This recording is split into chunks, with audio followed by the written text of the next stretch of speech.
The Vorath armada dropped out of warp above New Terra like a swarm of obsidian locusts. Their mountain-sized hulls gleamed under the colony's twin suns, bristling with plasma lances capable of glassing continents in minutes. Overlord Zarek stood on the command bridge of the Dominion's Fong, chitinous mandibles clicking in amusement as holographic feeds displayed the fragile blue-green world below. "Look at them," Zarek rumbled, his wet rasp cutting through translator implants. 8 feet of armored exoskeleton, for clawed arms folded behind his back. Soft-skinned insects. No carapace. No natural weapons. Their empires are built on paper and lies. They die from a single claw swipe. His subcommanders hissed laughter like grinding stones. Probes had confirmed it. Humans averaged 1.7 meters, bones snapping like dry twigs, blood spilling from the slightest cut. Lifespans barely reached a century. The Galactic Concordance had dismissed Sol as unworthy, until the Vorath claimed it. Captain Marcus Kane gripped the railing in the forward observation bunker, knuckles white. Defensive grids flared red across every holoscreen. "All stations, this is Kane. We are under invasion. Activate protocol blackout. Civilians to deep shelters. Marines, form on me." Dr. Lena Hart burst into the command center, lab coat flapping, dark hair wild. "Marcus, Project Phoenix is still classified. We can't, no choice," he cut her off, eyes locked on drop pods streaking fire across the sky. "If we die today, the secret dies with us." The first Vorath landing craft slammed into the Ferrocrete Plaza. Ramps dropped. Towering black-armored warriors poured out, wielding humming energy glaives. Their scarred sergeant broadcast on all channels, fragile ones. "Surrender or be crushed. Your bodies are paper. Your spirits, dust." Human rifles answered. Railgun slugs punched through armor with wet thuds. A few aliens staggered, but most laughed, secondary hearts beating strong. Kane led the charge, power armor servos whining. His 12 Marines fired disciplined bursts. Plasma scorched the air. Private Reyes took a hit to the shoulder, his arm tore off in a red spray. He screamed once, jammed a stim into his thigh, and kept shooting one-handed. "Fall back to the trenches." Kane roared. They ran as the plaza turned into a slaughterhouse. Defenders died in droves, torn by claws, vaporized by plasma. The Vorath advanced fearlessly, laughter booming. Lena watched from the command center, heart hammering. "They think we're weak because we bleed. They have no idea what's inside us." A Vorath boarding spike punched through the bunker roof. Dust and sparks rained. Kane grabbed her arm. "Time to move, document." They sprinted through collapsing corridors, explosions chasing their heels. Outside, New Terra burned. Parks became craters. Families who sought a new life now fled for survival. On the Dominion's Fong, Zarek savored the carnage. "Record everything. The Concordance must see how easily these soft things break."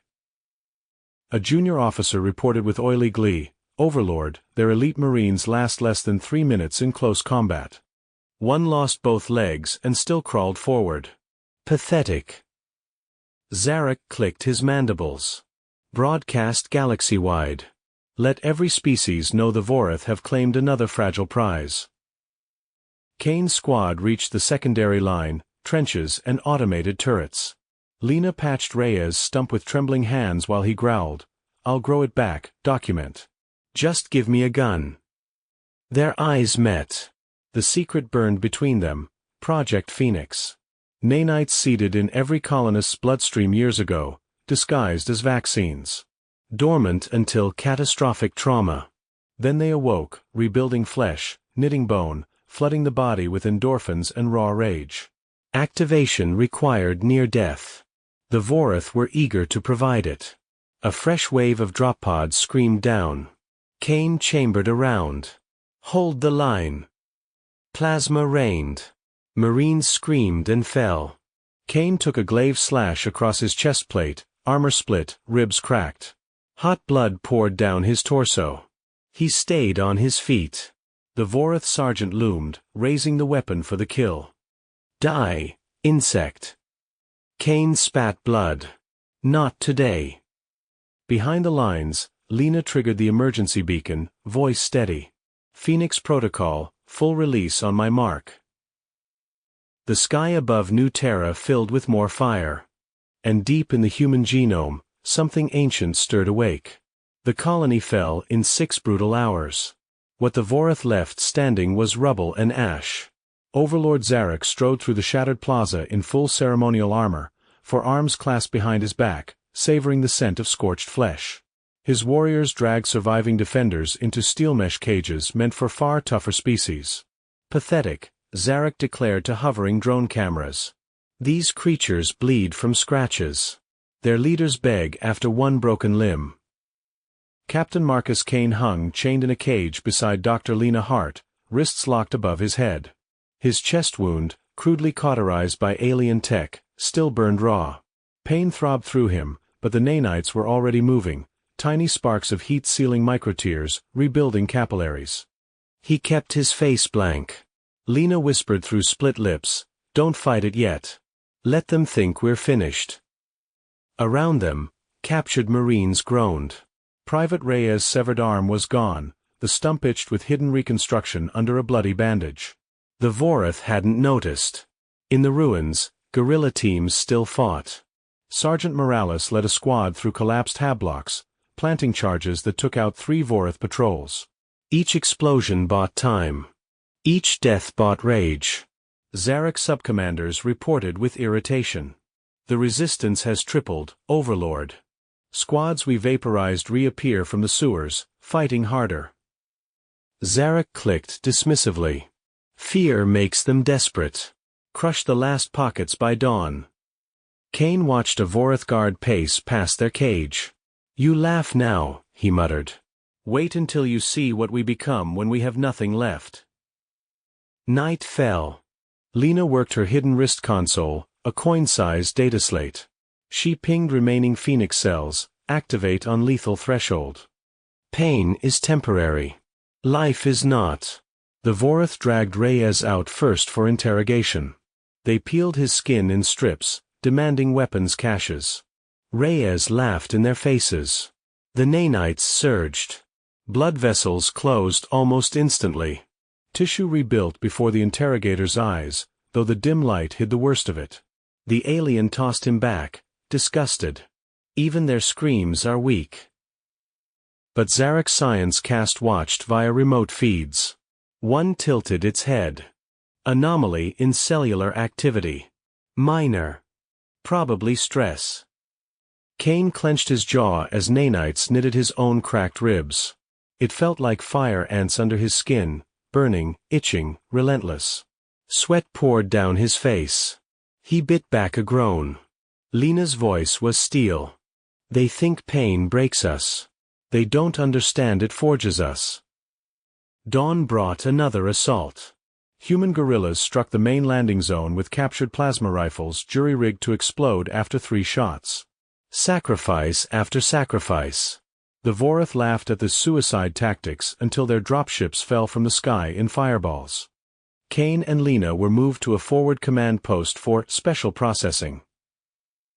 Zarek himself oversaw the transfer, towering over their cage on the transport. "Soft things," he hissed at Kane. "Your species will make excellent labor once we strip the defiance from your bones." Kane met the alien's gaze. "You have no idea what's inside these bones." The transport rumbled toward the Dominion's Fong in orbit. Below, New Terra burned, but pockets of green resistance flickered like dying embers refusing to extinguish. In the ruins, Sergeant Morales planted the last charge under a Vorath fuel depot. His squad was down to 3. One Marine clutched a gut wound that should have killed him minutes ago. The nanites worked overtime, visible as faint silver threads beneath the skin if you knew where to look. Morales keyed the detonator. For the fragile. The explosion lit the sky. Aboard the transport, Lena felt the shockwave. She smiled through bloody teeth. "They're learning." Zarek's laughter echoed over comms again, arrogant, certain. But in the cages, the humans' eyes were changing. Pupils dilating with unnatural focus. The first true activation was coming. And the Vorath had just invited the monsters onto their own ship. The Dominion's Fong was a fortress of black metal and glowing runes. Kane and the others were marched through corridors thick with ozone and alien musk. Lena walked beside him, chains clinking. Every step sent fresh agony through his regenerating ribs, but Kane stood taller than he had in days. Zarek waited in the central interrogation chamber, a sterile dome with restraint tables built for charging beasts. "Strap them down," he ordered. "We will learn how these insects coordinate their futile resistance." They chose Reyes first. The Marine was slammed onto a table, limbs locked. Vorath scientists approached with glowing probes. "Tell us your command codes," the lead scientist hissed. Reyes grinned through cracked lips. "Go to hell." They started with the scalpel. Cut deep. Muscle parted. Reyes screamed, then the scream choked off as nanites flooded the wound. Flesh knitted in real time, silver threads weaving across the gash like living wire under the harsh lights. The scientist recoiled. Impossible. Cellular regeneration at this rate. It violates every known law of soft tissue biology. Zarek stepped closer, mandibles clicking faster. A trick. Some chemical. Continue. They cut deeper. Reyes passed out, only to wake minutes later, wound already closing. The alien's laughter turned uneasy. Kane watched from his restraints, heart pounding. "Hold on, brother." Lena was next. They wanted her knowledge of human tech. She gave them nothing but defiance and scientific jargon to waste time. When they broke her arm, the snap echoed. She cried out, then laughed as the bone realigned itself with audible pops. Zarek slammed a fist on the console. "Explain this." Lena spat blood. "You called us fragile. This is what fragile looks like when it refuses to die." Outside the chamber, Vorath guards whispered. Word spread through the ship. Warriors who had mocked humans now sharpened blades with nervous energy. Some demanded the prisoners be spaced immediately. Kane felt his own nanite surge as a guard backhanded him hard enough to crack his jaw. The bone mended before the bruise could fully form. He tested the chains, subtly. They held. For now. A junior officer burst in. "Overlord. Surface resistance has tripled. They fight as if every death makes them stronger." Zarek's eyes narrowed. Coincidence. Increase orbital bombardment. Glass the remaining cities. But Kane saw the flicker of doubt. The Vorath had never faced a species that weaponized its own suffering. Hours blurred into agony and regeneration. Kane's turn came. They carved his chest open to study his heart. He felt every slice, white-hot, blinding. Then the nanites answered. Tissue rebuilt around the probes. Scientists yanked their instruments back in horror as the wound sealed over their tools. "Remove it," one shrieked. Too late. Kane's body rejected the foreign objects. Metal clattered to the floor, coated in fresh blood that stopped flowing almost instantly. Zarek's voice dropped to a dangerous growl. "This is no natural trait.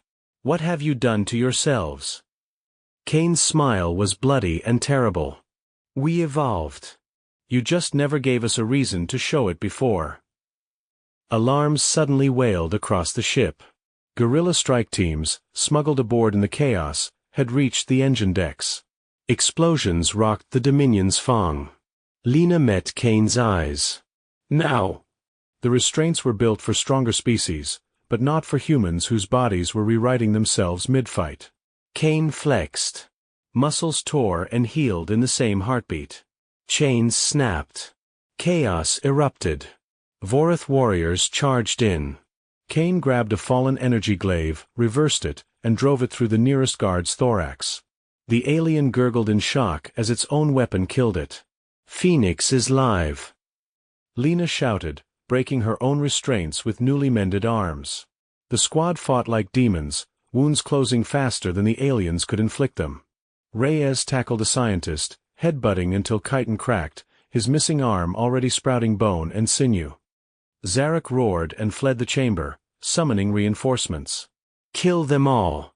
Burn the ship if you must." But the humans were loose. And the ship was huge. In the corridors, desperate running battles raged. Humans took plasma to the chest and kept charging. Limbs regrew in minutes. Pain became fuel. Kane led the breakout toward the shuttle bays. "We take a ship. We warn Earth. We make them regret every laugh." Behind them, Zarek's voice boomed over shipwide comms. "The fragile have teeth. But teeth can be pulled." Yet for the first time, the Overlord's voice carried the faintest edge of fear. The hangar bay was a slaughterhouse of moving metal and screaming alarms. Kane's team, now 11 survivors, sprinted between parked fighters while Vorith's security teams converged. Lena worked a stolen datapad, slicing into bay controls. "Shuttle 3 is prepped. Go." Plasma bolts scorched the deck. Kane Dove rolled and came up firing the captured glaive. A guard's head exploded in chitin and ichor. Another Marine took a shot through the lung. He coughed blood once, then the nanites sealed the hole midstride.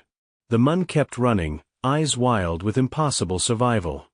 Zarek watched from the Dominion's Fong's secondary bridge, fists clenched. "They heal like vermin. Flood the bay with nerve gas.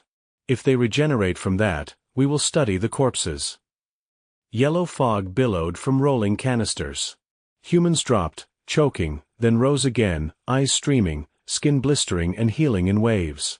The nanites burned calories at a terrifying rate. They would need food soon, or the regeneration would start consuming their own bodies. Lena reached the shuttle first, slamming the hatch behind the last Marine. "Punch it." Engines roared. The stolen craft burst from the bay into open space, pursued by a squadron of Vorith interceptors. Kane manned the turret, stitching plasma across the lead fighter's canopy. It tumbled away in flames. "Earth Command, this is Captain Kane," he broadcast on emergency frequencies. "New Terra has fallen. But the Vorith just learned what fragile really means. Phoenix is active. Tell the homeworld to open the vaults. We're bringing the fight to them." Back on the Dominion's Fong, Zarek paced. His science cast had analyzed the footage. The nanites are self-replicating, Overlord. They use the host's biomass and external energy. The more damage we inflict, the faster they repair, up to a point. Starve them of calories and the process slows. Zarek's mandibles curled in a cruel smile. "Then we starve them. Broadcast a new message to the human homeworld. Surrender or we glass every colony. And prepare boarding parties for their escape shuttle. I want those nanites dissected while the hosts still scream." The pursuit intensified. Lena plotted a slingshot around New Terra's moon, using its gravity to gain speed toward the outer system where a hidden human relief fleet waited. Behind them, the Dominion's Fong turned ponderously, its massive guns tracking. A boarding pod clamped onto their shuttle. Vorith elites cut through the hull. Hand-to-hand in zero-G corridors turned nightmarish. A warrior ripped a Marine's leg off at the hip. The Mun screamed, then laughed as the stumps sealed and new bone buds formed. He jammed his rifle into the alien's mouth and pulled the trigger. Kane fought back-to-back with Lena. A glaive sliced his side open to the spine. He felt vertebrae realign with wet clicks. The pain was apocalyptic, but so was the clarity it brought. "You wanted fragile?" he snarled, driving his fist through the attacker's eye socket. "Here's your lesson." They cleared the borders.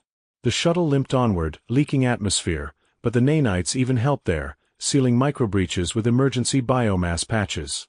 Zarek's personal flagship, the Void Reaver, closed in. Its tractor beams lanced out. The shuttle shuddered. Lena's fingers flew across the console. "I can overload the engine core, make it look like a self-destruct. Buy us time to eject in pods toward the relief fleet." Kane nodded. "Do it. Everyone, suit up." They ejected as the shuttle blossomed into a miniature sun. The Void Reaver veered, damaged but intact. Escape pods streaked toward the darkness where human reinforcements waited, ships that now carried the same Phoenix nanites, freshly activated by the emergency broadcast. Zarek watched the explosion on his bridge and allowed himself a low chuckle. Clever. But we have their scent now. The hunt begins. Yet in the Vorath ranks, morale cracked. Warriors who had once mocked humans now checked their own wounds obsessively, wondering if these soft things could pass the curse of regeneration like a plague. Kane floated in his pod, watching new Terra shrink behind him.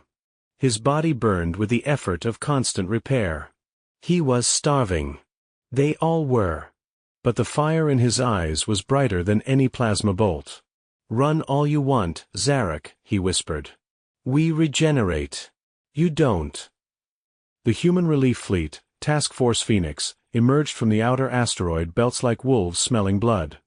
Captain Kane's pod was tractored aboard the flagship Resilient, where med teams waited with nutrient slurry and combat stims. His body was a battlefield of fresh scars and silver-threaded skin, but he was on his feet within minutes, demanding a briefing. Admiral Park met him in the ready room. "The Vorath have committed their full armada. Earth is mobilizing everything. The secret's out, Phoenix is public. Every soldier and civilian volunteer now carries the nanites. We're calling it the Regeneration Doctrine." Lena Hart was already in the lab, refining the nanites for faster activation. "We can push the limits," she told Kane later. "But there's a cost. Too much regeneration without calories and we cannibalize muscle, organs. Eventually the brain." Kane didn't flinch. "Then we make sure they feed us their fear." Across the void, Overlord Zarek stood on the Void Reaver's bridge as reports flooded in. Human fleets appeared from nowhere, colony ships turned warships, civilian yachts retrofitted with railguns. And every casualty report showed the impossible, humans rising from the dead. "Propaganda," he snarled. But drone footage didn't lie. A Marine took a plasma lance through the heart, lay still for 30 seconds, then stood up swinging. Zarek ordered total war. "No prisoners. Glass the inner system if you must. These creatures must be exterminated before their curse spreads." The first major engagement erupted at the Lagrange point between Mars and Jupiter. Human ships, smaller, more maneuverable, danced between Vorath behemoths. Boarding actions became the norm because the aliens refused to believe ranged combat could work against fragile targets. Kane led the counterboarding on the Resilient. Vorath elites poured through breached hulls. He took a claw to the face, half his jaw torn away. The nanites rebuilt it in 4 agonizing minutes while he fought one-handed, roaring through the pain. His squad watched in awe and terror as their captain's face reformed, bone and muscle layering like wet clay. The aliens broke. For the first time, Vorath warriors retreated from hand-to-hand combat. Zarek's rage filled the comms. "They are not immortal. Starve them. Bombard their supply lines." But humans adapted faster. Convoys ran the gauntlet with automated drone escorts. Food drops hit occupied colonies. Every wounded civilian became a walking testament, limbs regrowing in hospital tents while children cheered. Lena's research teams on Earth pushed the nanites further. Version 2.0 allowed conscious activation. Soldiers could trigger micro-regeneration to close wounds mid-fight. The pain was voluntary hell, but the edge was decisive. In the asteroid belts, guerrilla fleets harassed Vorath supply ships. Sergeant Morales, now missing an eye that was already budding back, led a raid that captured a Vorath fuel tanker. The alien crew fought to the last, screaming that the humans were abominations. Morales laughed as his eye sealed. "We're the future, Bug Boy." Zarek began to see the pattern. His own warriors, once fearless, now hesitated before charging human positions. Some requested transfers to rear echelons. Whispers of mutiny grew in the lower decks. He summoned his inner circle. "We will lure their flagship into a trap at the Kuiper Belt. Destroy the Resilient and the morale of these regenerators will shatter." Kane received the intercepted transmission. He smiled at Lena across the bridge. "They still think one ship matters. They haven't learned yet." The trap was set. Vorath forces massed. Human intelligence knew every detail thanks to captured codebreakers. Task Force Phoenix warped in anyway, because now they were the hunters. The battle opened with a salvo that lit the void like a second sun. Kane stood on the bridge, armor freshly repaired, body humming with nanites. All ships, weapons free. Show them what fragile really means. Plasma crossed with railgun fire. Boarding pods launched both ways. And in the chaos, humans died and rose again, sometimes 3 or 4 times in a single hour. Zarek watched his fleet's casualty reports climb and felt something alien to his species, dread. The Resilient shuddered violently as Vorath boarding parties flooded its decks. Kane led the counterassault in full armor, rifle in one hand, combat knife in the other. A plasma bolt tore into his gut, he doubled over, vomiting blood, then straightened as the nanites sealed the perforation.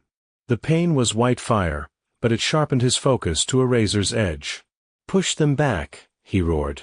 Lena coordinated from the CIC, directing drone swarms that delivered nutrient packs to embattled Marines. "Keep eating," she broadcast. "Your bodies are burning fuel faster than a fusion reactor." Across the fleet, similar scenes played out. Human ships became meat grinders. Vorath warriors entered expecting easy kills and met soldiers who refused to stay down.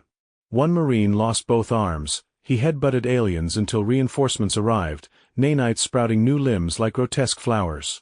Zarek's Void Reaver loomed, its guns hammering the human flagship. "Board them," he ordered. "Bring me their leaders alive." The 2 flagships locked in a deadly embrace, hulls grinding. Boarding tubes punched through. Kane led the spearhead across, Lena at his side with a pistol and a data core that could cripple the Vorath network. They fought corridor by corridor. Every fallen human rose again. Every fallen Vorath stayed down. The psychological toll broke the aliens faster than any bullet. Warriors who had conquered 100 worlds now fled from humans whose eyes glowed with silver nanite light and whose wounds closed like zippers. Zarek met them in the central spire. 4 arms wielding energy glaives, he was a whirlwind of death. Kane took a slash that opened his chest to the sternum. He dropped to his knees, blood spraying, then rose with a scream as ribs snapped back into place. "You cannot kill what refuses to die," Kane gasped. Lena hacked the ship's core from a side terminal. Overload in 90 seconds. Zarek lunged. Kane met him head-on. They crashed through a viewport into the 0G observation dome. Stars wheeled around them. Glaive met combat knife in sparks and blood, human blood that beaded and then reabsorbed as nanites worked. Zarek's voice was ragged with fury. "You are an abomination. A plague." Kane drove the knife into the joint of the alien's primary arm. "We are humanity. And we regenerate." Explosions rocked the Void Reaver. Escape pods launched from both ships. Kane and Lena jetted back across the void on emergency thrusters, the Vorath flagship burning behind them like a dying star. The battle turned into a rout. Vorath ships warped out in disorder, many trailing debris and desperate distress calls. Zarek escaped in a personal shuttle, but his armada was broken. Yet the war was not over. The Vorath homeworld still waited, and the Concordance was watching. Back aboard the Resilient, Kane stood on the bridge as the fleet formed up for the long counterpush. His body was a map of fresh scars, but he stood unbowed. Lena touched his arm. They laughed at fragile humans. Now the galaxy knows what we really are. The Concordance Council Chamber was a cathedral of crystal and light, orbiting a neutral world far from Sol. Delegates from a dozen species watched in stunned silence as Overlord Zarek, scarred, one arm in a crude regeneration cast, presented his evidence. "These humans are no longer natural," he thundered. "Their bodies defy death itself. They spread like a virus. If we do not eradicate them now, every species will fall to their curse." The chamber erupted in debate. Some demanded quarantine. Others, remembering old grudges against the Vorath, secretly admired the underdogs. On the human flagship Resilient, now leading a coalition fleet of every ship Earth could spare, Captain Marcus Kane and Dr. Lena Hart watched the live feed. The nanites had become legend. Volunteers across the colonies had lined up for implantation. Regeneration wasn't just survival, it was hope made flesh. Kane addressed the fleet. They still call us fragile. Today we show them the strength inside fragility. No more hiding. No more fear. We regenerate. We endure. We win. The final assault on the Concordance station was surgical chaos. Human drop pods rained like meteors. Vorath defenders fought with desperate fury, but every human casualty only fueled the next charge. Limbs regrew on the battlefield. Soldiers who should have been corpses stood up and kept firing. Zarek met Kane in the central plaza, surrounded by the galaxy's elite. Their duel was broadcast to every world. Glaive against rifle and knife. Zarek fought like a cornered predator. Kane fought like a Mun who had already died 100 times and no longer feared the dark. A final slash opened Kane from collarbone to hip. He dropped, blood pooling. The chamber gasped. Zarek raised his weapon for the kill stroke. Then Kane's eyes opened. Silver threads raced across the wound. Muscle knitted. Bone aligned. He stood, slowly, painfully, gloriously, while the galaxy watched. Zarek faltered. Impossible. Kane drove the knife home. Not to kill, to disarm. The glaive clattered away. We are not your enemy, Kane said, voice carrying across the open channel. We are the proof that life finds a way. Join us or step aside. But never, never, call us fragile again. The Vorath Armada surrendered within the hour. Zarek was taken into custody, not as a war criminal, but as a witness to history. In the aftermath, the Concordance rewrote its laws. Humanity gained a seat at the table, not through conquest, but through the simple, terrifying fact that they refused to stay broken. Back on New Terra, now being rebuilt, Kane and Lena walked the new parks. Children played where craters once scarred the ground. A young boy with a freshly regrown arm waved at them. Lena leaned into Kane. They laughed at the start. Kane smiled, the scars on his face already fading to silver lines. Now the galaxy knows the punchline. Humanity didn't conquer the stars through strength alone. They conquered them by getting back up, every single time. And somewhere in the void, the laughter of the Vorath had turned to silence. Subscribe.